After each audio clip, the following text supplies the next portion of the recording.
नमस्कार. तर कशा आहेत मित्रांनो? तर आम्ही आलतो पुण्याहून दिवाळीला. तर काल दिवाळी होती, दिवाळी झाली, सगळं फराळ झालं. तर पप्पा म्हणले होते चला शेतात जाऊ, कापूस विकू.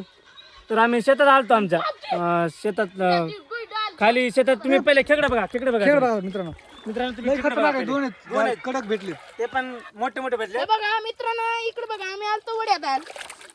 फुल स्टॉप मारून त्या लय बाहेर लय तुम्ही पहिले खतरनाक बोल लय सांगा. खतरनाक स्टॉक सांगा भेटले बघा. मित्रांनो.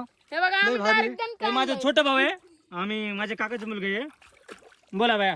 आम्ही आलो आज खेकडे धरायला. लय मोठे मोठे खेकडे सापडले आम्हाला. हा, माझी माझी आता मी फुल स्टॉप सांगितलं होतं. हे आता इथं माझी बघ, इथं आजार ते. मी फुल स्टॉप सांगितलं होतं. माझं म्हणजे आम्ही आलतो पुण्याहून. तर तुम्हाला सांगितलं, तर शेतात आलो, कापूस शिकत झालं. तर आम्ही म्हणलो पप्पा आम्ही खाली जाऊन खेकडे धरू का? ते म्हणले तुम्ही लई दिवसाने आले तर तुम्ही बघा. तर आम्ही खाली आलो. तर तुम्ही खेकडे बघू शकतात किती मोठे मोठे. ते भाईने दाखवले. आता रुमाल दे नी. माझ्या बारक्या भावाने खेकडे दाखवले तुम्हाला. ते दोघं भाऊ आहेत, माझे एक काकाचा मुलगा, माझे सगळं भाऊ आहेत. म्हणजे आम्ही सगळंच मानतो त्याला. ते काय शाळा शिकले नाही तरी पण आम्हाला वाटतं की ते शिकावं. पण त्याचं मन काय होतं, नाही मला मास्तर आणते ते. तर तुम्ही खेकडा म्हणजे इतकं चांगलं वाटतं ना आम्हाला पुण्याहून येऊन इथं. म्हणजे वाटतंय की गाव म्हणजे इथंच राहावं वाटतंय, घरीच राहावं वाटतंय. काय सांगू, पण घरची परिस्थिती बघून जावं लागते वापिस. त्यामुळे घरची परिस्थिती बघून जावं लागतात. तर आता एक मोठं खेकडं वाटतंय. हो भया, तुम्ही बघू शकतात. डबल मोठं खेकडं दाखवा. आता पण डबल एक मोठं सापडलंय.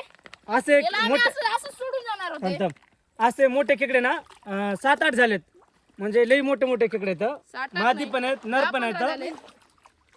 अर्ध्या लोकांना माहित असेल मादी नर काय असते. त्यामुळे हे बघ इथं असेल, बघ इथं बघ. आवाज एक तर खरंच मासे पण आहेत तसे नॉर्मल तुम्ही छोट्या खरंच- साईजचे आहेत. 5-6 दिवसाची सुट्टी घ्या आणि नक्कीच गावाकडे जावे आणि खेकड धरून खावे.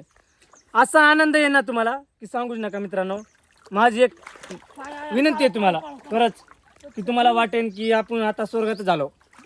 त्यामुळे मी सांगतो की नक्कीच गावाकडे या एकदा. आणि तुम्ही कुठेतरी फिरायला जा गावात, शेतात कुठेतरी. काट टोचला मला.